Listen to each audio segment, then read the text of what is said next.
jana vallabha girivardhari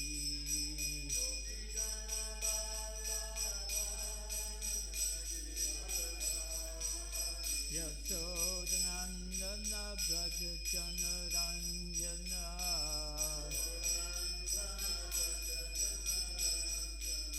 Yamuna Tira Vanachari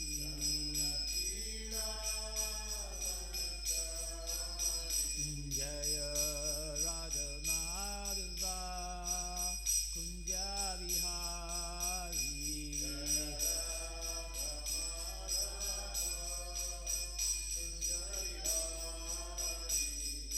Gopi Jana Vallabha Girivardhari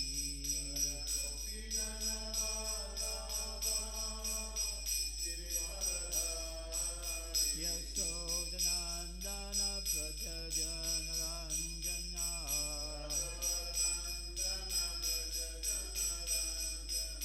Yamuna Tira Vanachari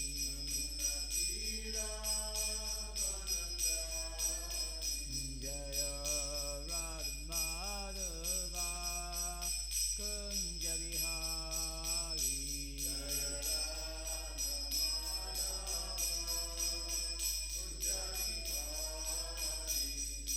Gopi Jana Vallabha Girivardhari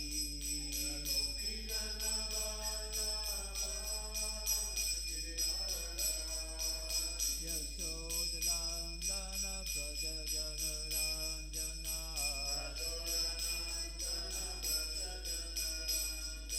Yamuna Tira Vanachari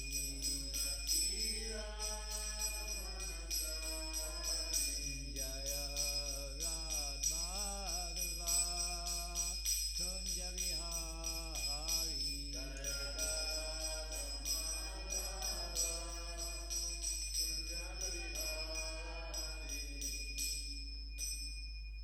Jaya Vishnupad Paramahamsa Prabhupada Sata Shri Srimad His Divine Grace A.C.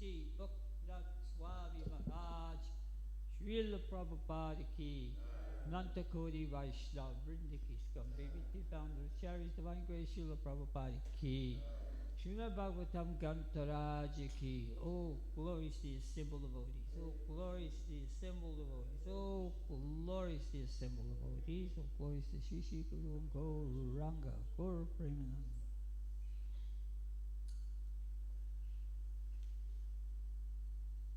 So Om Namo Bhagavate Vasudevaya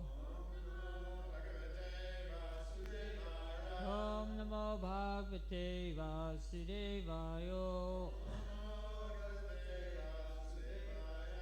Om Namo Bhagavate Vasudevaya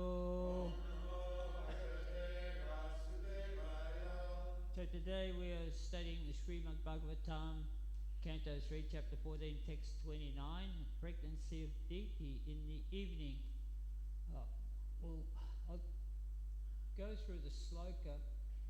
After this, I'm going to focus a little bit more on Lord Ram because yesterday we celebrated Lord Ram's appearance day, but it wasn't really much of a celebration because we had a 12-hour kirtan, so we didn't speak much about Lord Ram at all. And Ram Navami, it's actually Wednesday, is the real appearance day of Lord Ram. So that's you're celebrating that in Brisbane, right, on Wednesday, Maharaj? Yeah. Okay. So, Wednesday. Yeah. So actually, Ram Navami Navami means 9. So actually, traditionally, people glorified Lord Ram for 9 days. You know, so 9 days coming up to his appearance day. So I just sort of try and squeeze a bit in about the appearance of Lord Ram. It's quite a bit of information, but I'll see how we go. We'll discuss this, we'll do the sloka first. That's the one on the board there. Okay. So, Brahmadayo yat. Oh, hang on. Brahmadayo yakrita setupala yakrita setupala yatkaranam vishvam idam chamaya agya karyasya pisachacharya aho vibham nascharitam vilambanam brahmadayo yakrita setupala yatkaranam vishvamidam chamaya agyakariyasya pisachacharya aho vibhum nascharitam vidambanam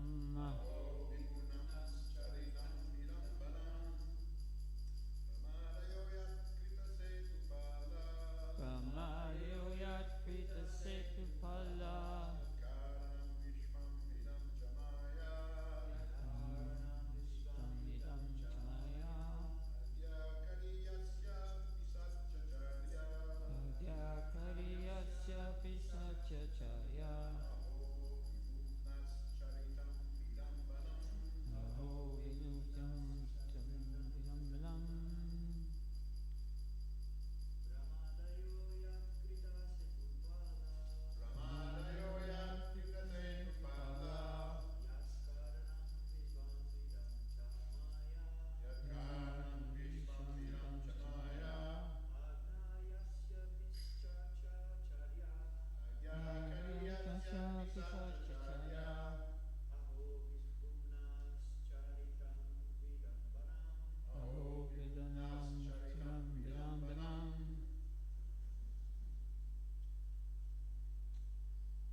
Brahma Adya, demigods like Brahma, Yat, whose, Krita, activities, Setu, religious rites, Pala, observers, Yat, one who is, Karvanam, the origin of, Vishvam, the universe, Idam, this, Cha, also, Maya, material energy, Agyakari, order carrier, Yasya, whose, Pisacha, devilish, Charya, activity, Aho, O my Lord, Vibhumna, of the great, Charitam, character, Vidambanam, simple imitations.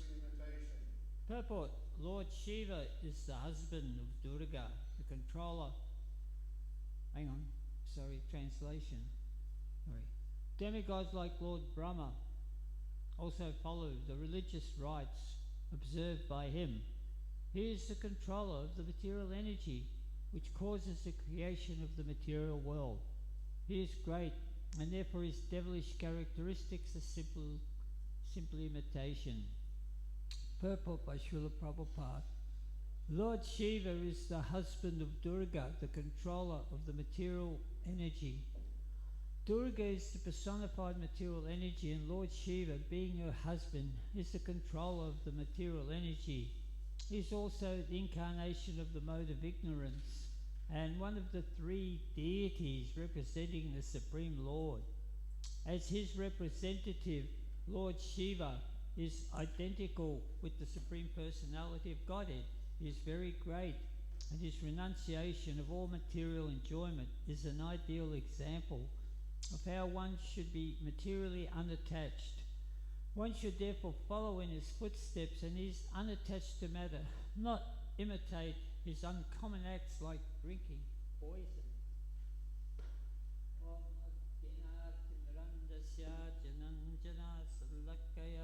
Chaksurunmilitam yena tasmai Shri Gurave Namaha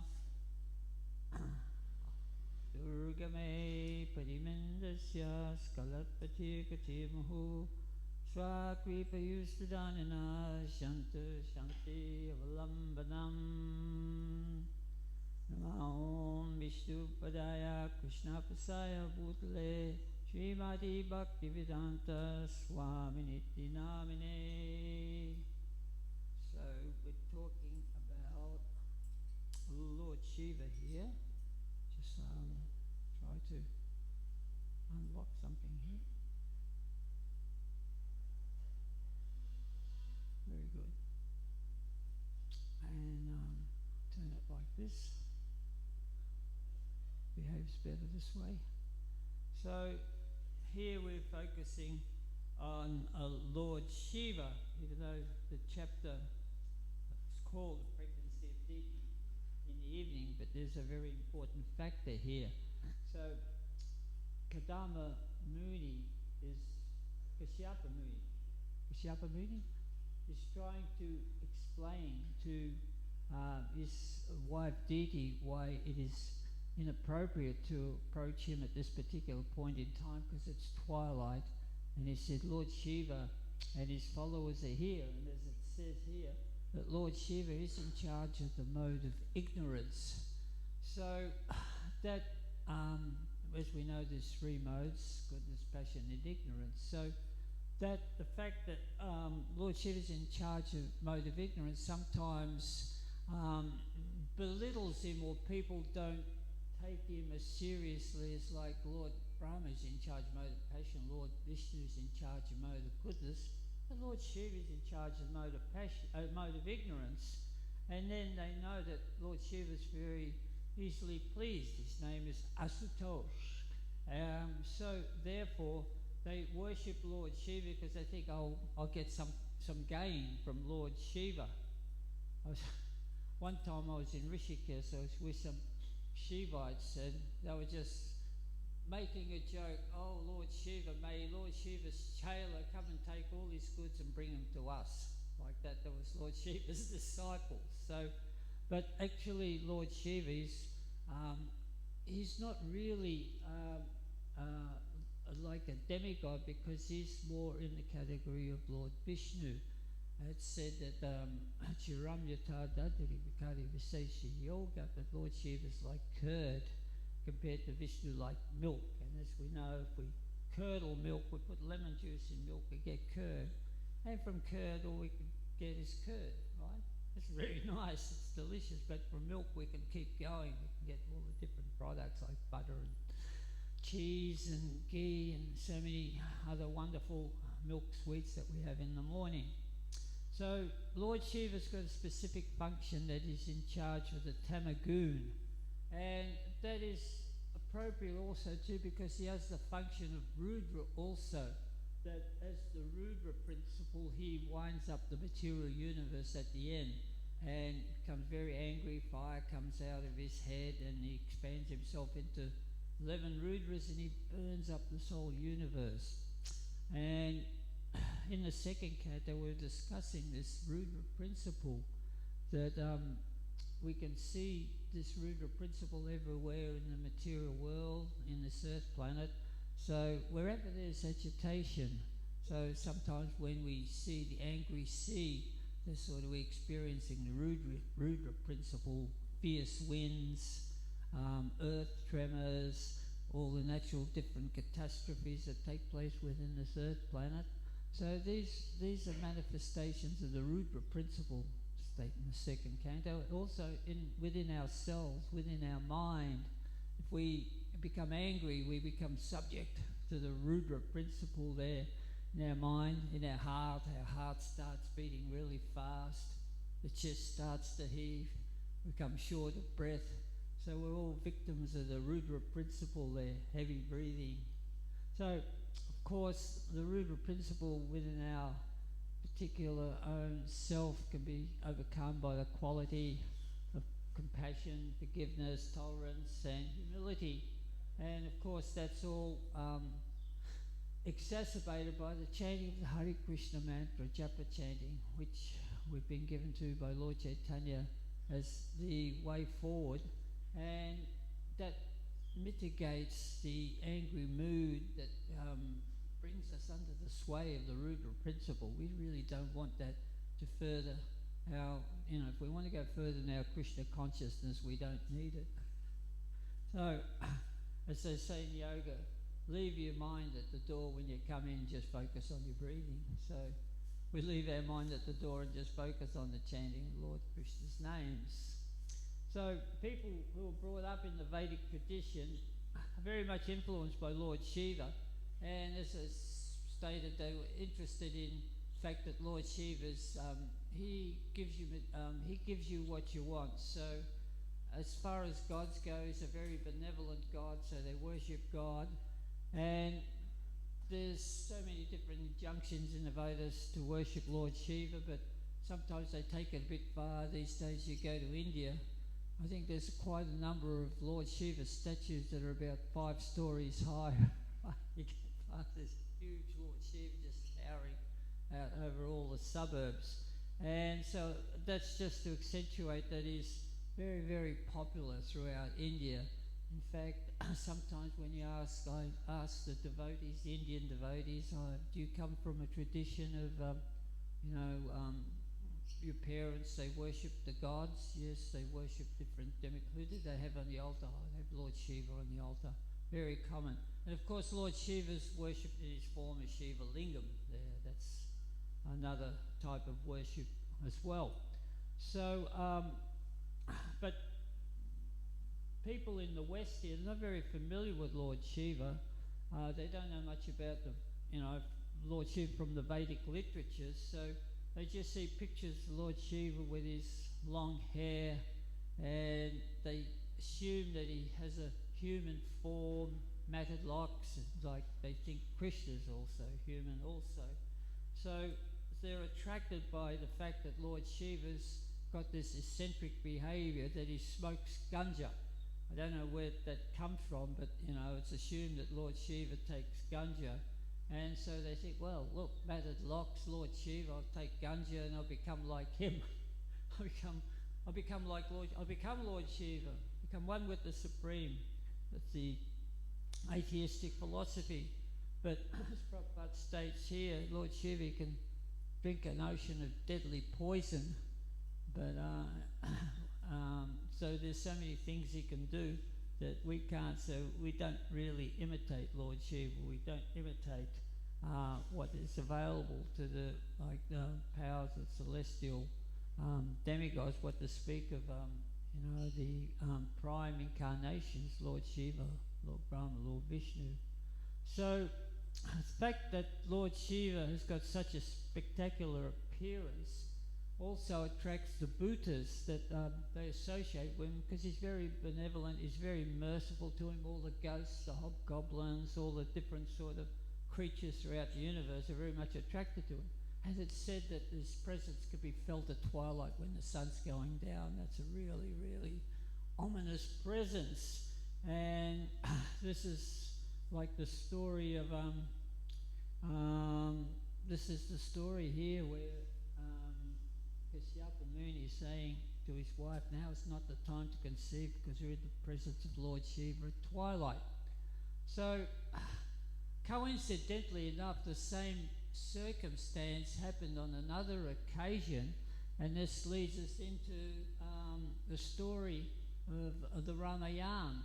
So, as I said, it's 2 days before Lord Ram's appearance, so I just really have I've just been reading from the Ramayana of this very strong desire to share some of this story with you. I don't know if I'll get through it all. I just hope I don't get 3/4 of the way through and leave everybody stranded, but we'll see how we go. But it's with the fact that a similar circumstance happened with the birth of Ramana, because we know we are talking about now is not the time to conceive, but still Diti wanted to conceive, so her pregnancy gave birth to the terrible demons, the first of the 2 terrible demons that were the incarnation of Jai and Vijay, Hiranyakashipu and Hiranyaksha. So the same circumstance come about with the birth of the second set of demons too, which was the birth of Ravana and Kumbhakarna.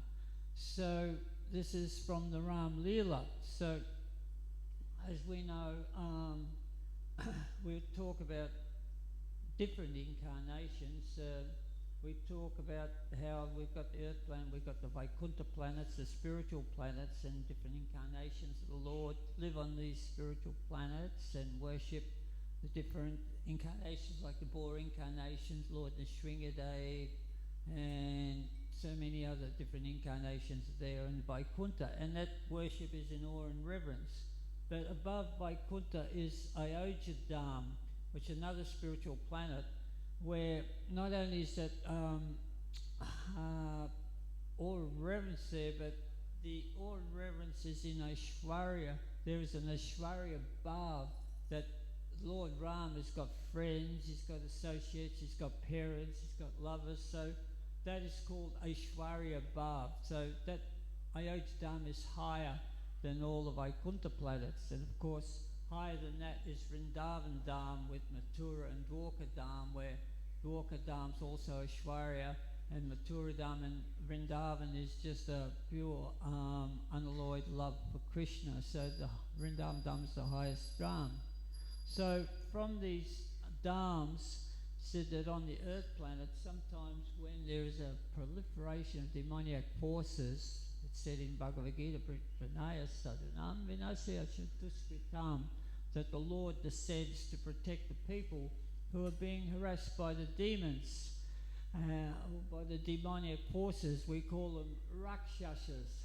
So our story begins a couple of million years ago in the age of Treta Yuga, because we have Satya Yuga, Treta Yuga, Dwapara Yuga and Kali Yuga. So if you add up Kali with 400 and something thousand years, Dwapara Yuga 860,000 years, and Treta Yuga is 1,200,000 years. So it adds up to about 2 million years ago. So at that point in time, the Rakshasa dynasty was, there's always a battle going on between the demons and the devotees, apparently, according to the Bhagavatam. So they were very much downtrodden.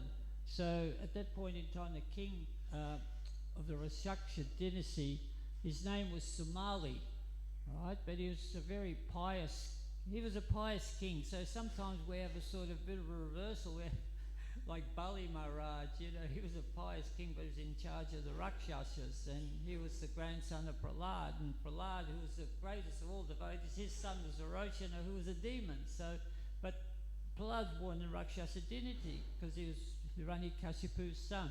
So in a similar circumstance, Somali is in charge of the demoniac races, and they're being trampled by the demigods. So in order to continue the sort of his race, so he wanted to create a very, very strong, powerful person who could actually give it back to the demigods, if you know what I mean.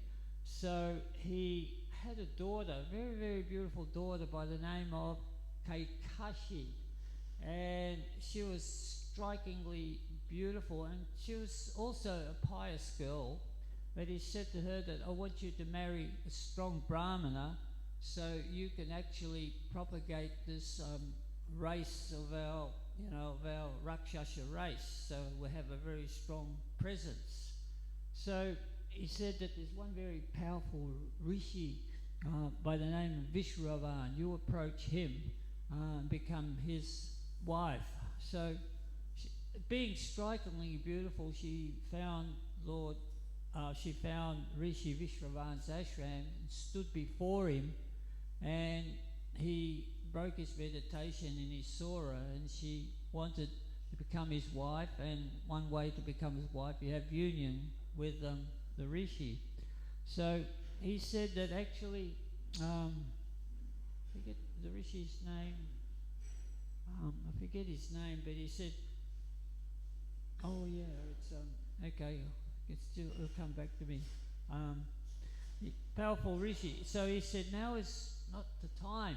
It's an inauspicious time actually to beget children. And he went back into his meditation and he said, dear lady, if we have children together now, we are going to very, very powerful demons. but she was very set on having the union right there and now. So he begot children with her, and then he said to her that actually you're going to have very, very demoniac children. She was a pious lady. She said, "Oh, but is there anything that you could do to not for me to avert that crisis?" He said, "The only thing I can do is that your youngest son will be the most pious devotee of Lord Vishnu." So within due course of time, her children were born, and the first one to be born was Ravana. He had 10 heads and 20 arms, and as soon as he was born in an angry mood that his eyes were red hot and fire came out his mouth, and he was totally agitated, and he was causing trouble to everybody right from the beginning. And the second one to be born was Kumbhakarn. And as soon as Kumbhakarn was born, he began to grow and grow and grow and get huge, right? It was like threatening the whole size of the universe. He wasn't going to fit in the universe. He was that big. So then he started to eat everybody.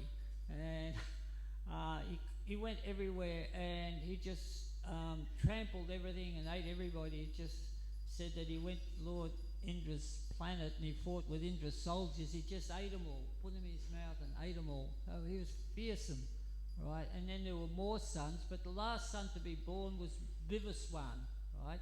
And we know that Vivaswan was a very, very pious devotee, and he was greatly surrendered to Lord Vishnu, and he always focused on Lord Vishnu, even though he was in that family of demons. He had these brothers.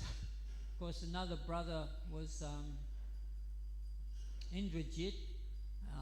Was it Indrajit? Yeah. Huh? Oh, it was Ravana's son. Oh, okay. So there were other brothers, but there were the three principal brothers. So they were creating havoc throughout the universe, but that wasn't quite it, because Kuvera was also born from that Muni. And one time he was coming to visit his father, and the mother, she saw Kuvera walking past, and he was the treasurer of the demigod. So he'd performed austerities. He had this powerful demeanor about him. He had all the wealth. He had a golden city in Sri Lanka. Everything, the whole city was built of gold. He had this magnificent airplane. And he just walked with such self-confidence that she became immediately overwhelmed, and she looked at her sons and said, "Look at this, here's your cousin Kuvera, or here's your stepbrother Kuvera from another mother. And look at his opulence, look at you people, you've got nothing." She said that to her sons, right? Go and perform some austerities and develop some wealth. So the three sons, they went and performed austerities, right? So Kumbhakarn, he stood on one leg for thousands and thousands of years, just stood, and he observed celibacy. He didn't eat meat. He just focused on, he didn't eat any food hardly. He just didn't even breathe, just stayed focused for like many thousands of years. Ravana performed equal austerities. He didn't eat, and he was just fasting, and every 1,000 years he cut off one of his heads. He had 10 heads, right? So every 1,000 years he cut off a head, right, and throw it in the fire for sacrifice, right?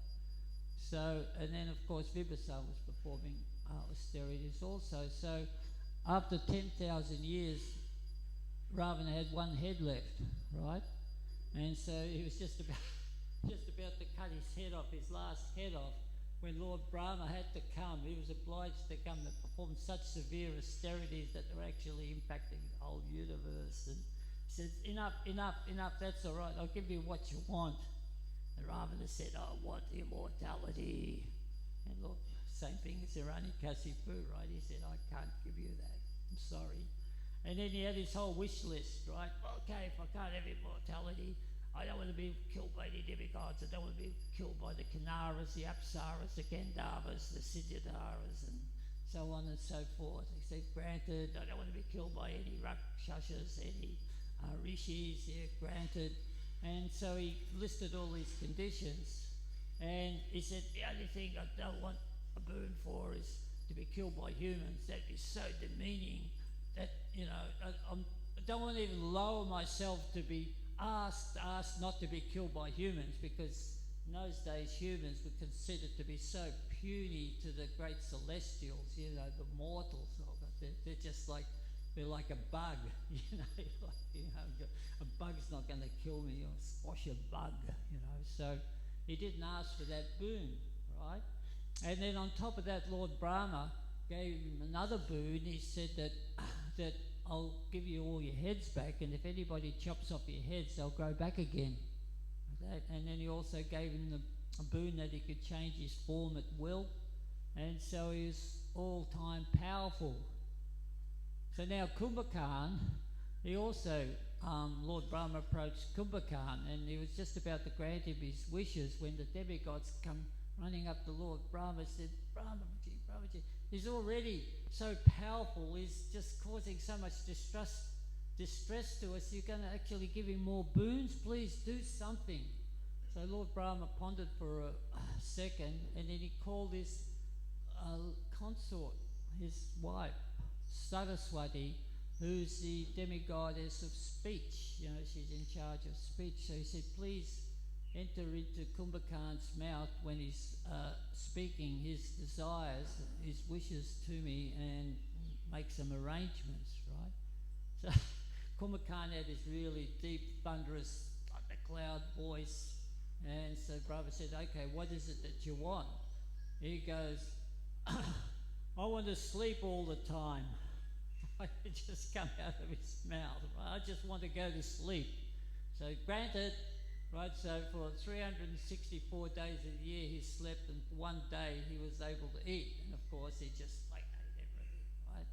And then Saraswati left his mouth, and he goes, what did I just say? And he said, I've performed all these austerities. I've been brahmachari, I've been celibate, I've not eaten anything, I stood on one leg for 10,000 years, and this is what I get? And then he fell asleep. So, and of course, Kumbhakarna got the favour that he be a really great devotee of the Lord. So, of course, he lived in Sri Lanka with Ravana. He put up with Ravana's mischievous activities, but Ravana wouldn't listen to him. So that's further on down the line. So Ravana, once he got all these powerful austerities, he issued the order to Kuvera, vacate your place or you die. So he took over Sri Lanka, and to add insult to injury, he took over his airplane as well. And so then he went through all the different celestial planets, and he harassed all the demigods and everybody there. And he said we read in, where was it, in the Ramayana, somewhere in the Mahabharata, that he went to Sutala Loka, and he went to harass Bali Maharaj, and Lord Vamanadev was there, and he kicked him out 80 yojanas or 800 yojanas back to the next planet up there. So he was terrorizing the universe. So in the meantime, similarly on the Earth planet, there was a beautiful city of Ayodhya in Bharatvash. So it's said that Ayodhya was created by Vaivashvata Manu, and it was just the most wonderful place. It actually was better than the planet of King Indra. It was, and then it was ruled by Ikshvaku, and then from Ikshvaku came the Raghu dynasty. So it came down to Dasarath, and it was actually predicted by the four Kumaras earlier on that when the Raghu dynasty reached the when King Dasarath took over the Raghu dynasty, at that point in time the Supreme Personality of Godhead would appear, and that he would vanquish a demon called Ravana. So Dasarath, we get to Dasarath now, And Dasarath was a loved king, that he was so pious, all the citizens were well behaved, they were happy, no one told a lie, they had everything they wanted, and the king just, it was like jubilation, there was a festival every day, there was chanting on the streets, and Dasarath, they were in ecstasy about their king, but there was one problem, that the king couldn't have a son. And of course the king always wants to have a son to continue on the dynasty. But he did have one daughter, and so the daughter's name was Shanta. And there was a neighbouring king, King Romapad. His name was Romapad, and he was king of Anga, and he was a great friend of Dasarath. And King Romapad, he always wanted a daughter. So Dasarath, out of sympathy for his friend, he said, okay, you can look after my daughter for me. So the daughter Shanta went to live in the kingdom of Anga, right? And Dasarath was pondering, how am I going to... He had 3 wives, Kaikeyu, Kaushalya and Sumitra. And he tried so many times, he had so many different, he tried so many times to conceive, but there was no son forthcoming. So he's consulting with the rishis, and they say that you should actually perform a Rajasuya sacrifice, and by that sacrifice, then you will beget a son. So while he began the preparations for him, but meantime, in that kingdom of Anga, this is a really great story. It's sketchy a little bit. It's sketched in the 8th canto of the Srimad Bhagavatam. It's elaborated upon a bit in the Mahabharata, but in the Ramayana it's also mentioned here that Romapad Maharaj, he was the king of Anga. He was a good king, but one day he decided, he did a really, really huge yajna. All the Brahmanas were there. Now we're in Treta Yuga, right? So you need the fire yajnas, you need the sacrifice, you get the rains and the grains. It's a very rigid type of situation. You do the yajna, you get the grains, right? So he did this magnificent yajna, and he was about to reward all the Brahmanas.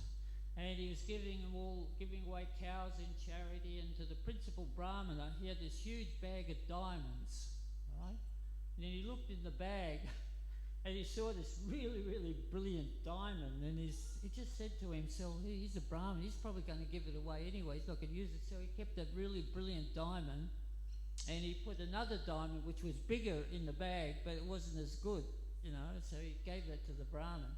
But of course, a Brahmin, they're sort of like, they're very, very psychic, and he could tell that the king had actually duped him, that he'd taken the principal diamond out of that bag. And he said, just see, that king is so impious that he dares to offend the Brahmanas. So that Brahman took all the Brahmanas out of the kingdom, right? And so they couldn't perform any yajna, right? There was nothing happening there. And then all of a sudden, rain, and they all stopped, and all the grains dried up, and all the animals in the forest were starving. So they're coming into the city, the tigers and lions, they're picking up human beings and eating human beings. It was a very diabolical situation. So at this point in time, there's also in the forest somewhere within the universe, Kashyapa Muni, Kadama Muni. First we have Kashyapa, now we've got Kadama Muni. He was meditating. Kadama Muni, he is such a great rishi that he can produce, conceive of generations of men within his mind. He can make cities happen. He was like Prajapati, is very, very powerful. So one day he conceived a beautiful son whose name was Bibandika. And Bibandika was very, very austere. He was beautiful. He was performing so many great austerities that King Indra and the heavenly planets noticed at this age. Sometimes it happens with King Indra that he just takes notice of who's sort of trying to catch up to him. He's very jealous of his position as being king of heaven. And he said, if this Vibandika performs any more austerities, he's actually going to become more powerful than me and he'll want to take over my kingdom. So he has done that before. He got one of his beautiful heavenly damsels by the name of Harsha, who was absolutely stunningly beautiful, amazingly, attractive. And he said, go and disturb this person's meditation, right? So she said, as you desire, my lord. So this heavenly damsel, Harsha, came and stood before Vibandika, right? And she broke his meditation. And she said, I want to have offspring with you right now, right? That. And he was being bothered because he didn't really want to associate with any woman at this particular point in time. He had no desire whatsoever. So to actually get rid of her, he said, I'll give you some of my energy, right, without having union with you. So he offloaded some of his energy, and that landed in the form of a drop of semen, right? And he walked away, he left her. So Harsha's there with this drop of semen, and so then she saw this beautiful doe, this deer, and she, by her mystic powers, put that semen in the deer's womb, right? And so the deer, within a very, very short space, gave birth to a very, very beautiful boy. He was called Mriga, but then he became, because that means deer, and he became Rishi Shringi, and he had 2 horns, right? He had 2 horns, just like a deer. But he was a beautiful boy, and then the deer come to the Rishi, and she said, he's a human, I can't look after a human, I'm a deer. So then Vibandika, he saw the beauty of this child, so he decided to keep him. And so he was having difficulty, like, I've got a child, a Rishi with a child. Can you imagine anybody having a child? I like to have a little boy, little baby, but as soon as it burps or something like that, you can have him back, give him back to the mum. But Harsha had gone, she left, she took off, right? So he's really mad at her. So there was sort of this grudge against women was starting to build up within him, right? But then he went to see his brother, and he lived in the ashram of his brother. But then the brother's wife was also very jealous, because if he was there, she think he's going to, my husband is going to develop the same austerities as this Vibandika, and he'll probably leave me. So she gave him a hard time. She gave him a really hard time. He was so harassed by her that he left, right? So he's bringing up the son. So he started an ashram, right? And within the confines of this ashram, he put this boundary that no female could ever enter into this ashram. Not even any female animal, no females at all, right? So he's bringing up his son like that so he wouldn't be harassed by the females. So in the meantime, the king of Anga, he's asking his ministers, what am I going to do? There's so much drought there. The minister said, as soon as you get a pure rishi come onto this soil, all the curse of the Brahmins will be broken and the rains will come back. And there is such a rishi there, and his name is Rishi Shringa, which happened to be that boy who was growing up, and he was entering, it was like for 12, 14 years. Said if you bring him over, then all our problems will be solved. But there was one problem. The king was very, very possessive of his son. So Romapad devised this plan that he got the most attractive young ladies, and he got them to go on the outskirts of the boundary of the border of the ashram, and he constructed this very, very beautiful boat, which it was all the ashrams, the rishis are usually by a river. So there's this very beautiful, you couldn't actually even tell it was a boat. It was like a little sort of, looked like a hermitage, right? And then all these ladies, they were dressed as rishis, right? And they started to chant mantras and make a lot of noise, and immediately Rishi Shringi became attracted. What's that sound, right? And he goes over and he sees these ladies and he said, who are you? Oh, we're rishis, right? Oh, you're rishis. So his father, in the meantime, his father said that some elephant had a Brahmin in his mouth and they were calling him over, please come and, do something. And he got waylaid, he got taken away, so that's when the ladies came. So Shringi was in, Rishi Shringi was in the ashram by himself. So he killed the border of the ashram, and his father told him that if ever rishis come, which a lot of rishis just came, just men, you know, and they would be talking about the Vedas and everything. And of course, Rishi Shringi was very, very strong Brahmana by that point in time. But then he said that you have to serve the rishis and brahmanas if they come. So he started to serve these rishis, right? He started giving massages and everything like that. And he just felt this energy within him. He didn't know what it was, but it was some sort of energy which sort of really he hadn't felt before. And then all of a sudden they say, "Oh, we're going now." He goes, "Wait, you can't go," you know. So like really sort of, you've got to stay a bit more, you've got to, you know, we've got to associate a bit more. He said, "Well, you can come with us to our ashram," right?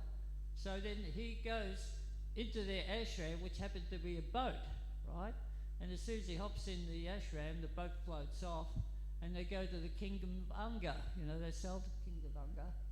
And as soon as he set foot on the kingdom of Anga, then all the rains started, the rains and the rivers swelled up, and all of a sudden things were back to normal. But there was only one problem. Roma Maharaj was thinking, well, what's his father going to do?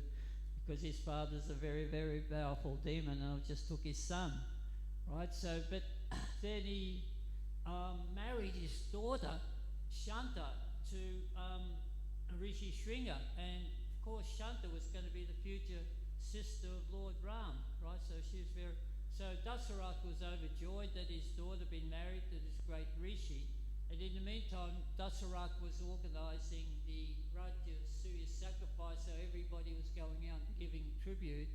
And so when the sacrifice was ready, they had Vishwamitra Muni preside over the sacrifice, but they invited Rishi Shringi to be the chief priest.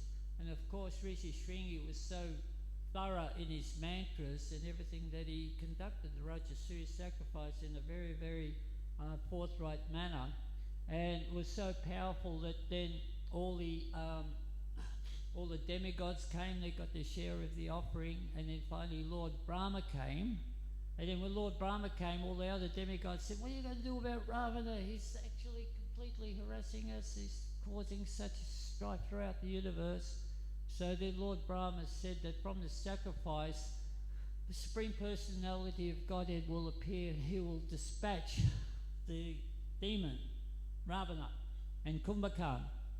So shortly after that, Lord Vishnu appeared at the sacrifice, accepted his share of the offering, and then he blessed the sacrifice, saying that my incarnation will come. And then when he disappeared, this wonderful bluish incarnation of the Lord appeared out of the fire. It was huge. He had lovely complexion, bluish hue, and he handed a pot of celestial nectar to Rishi Shringi. And Rishi Shringi accepted the pot, then the incarnation disappeared. And he gave that pot of nectar to Dasarath's wives. To Kaikeyi, said, "You've got one portion." To Kaikeyi, to Sumitra, you got two portions. And to which one? Kaushalya gave one portion, right? So immediately when the ladies drank the portion of nectar, they felt the divine presence of the Lord in their mind, and they felt their wombs swell up. So the Lord, by the way, Lord Vishnu said that I'm going to incarnate in four my incarnations. You're going to have four sons. They're going to be my incarnations. So then, of course, Kaushalya, she gave birth to Lord Ram, and Kaikeyi gave birth to Bharat Maharaj, and then Sumitra gave birth to Lakshman and to Satrugya, right? So that way, the Supreme Personality of Lord of Godhead was born. So on the 9th day, in the bright moon, in the month of Jesta, this wonderful child appeared in the womb of Kaushalya, and his name was Lord Ram. All glories to Ram. And then the story continues. I thought I'd just tell you about right up to now. Okay? Jai. Any comments or questions or anything? We can continue the story tomorrow. There's more to come. So much more, yeah. But anything? Huh? No, finish now. Because once you start a story, then you sort of got to keep going. All glory, Srila Prabhupada.